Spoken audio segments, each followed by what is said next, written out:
that the police only come to this community looking for a problem that they define as crime. It's not like they have any stakes in this community at all. They come from the outside as an invading force, and their only purpose is looking for a problem. It's not like they are part of the fabric of this community or anything like that. So 3 people, 4 people walking down the street is a potential crime to the police. We walk down the street in groups all the time, and people who live in this community don't assume that you have committed a crime or about to commit a crime just because you're walking down the street together. But the police comes to this community as an outside force that's looking for trouble. That's the only reason they come, that they define as crime. All kinds of madness that makes no sense to the community at all occurs on a regular basis because the cops are here looking for trouble.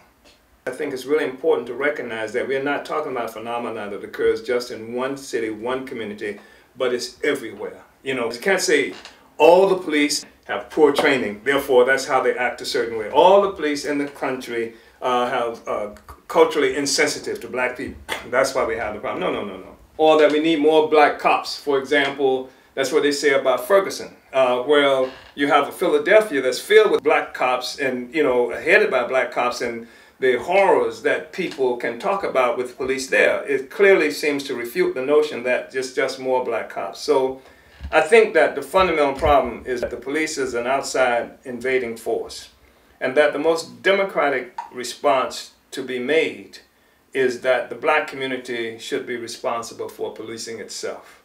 Black community control of the police is the only meaningful response to this.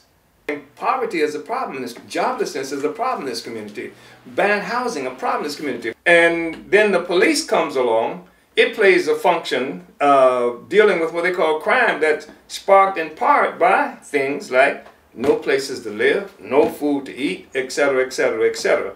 So the police have to have a mission that's consistent with the needs of this community and not with the needs of somebody outside of this community to fix what they call crime.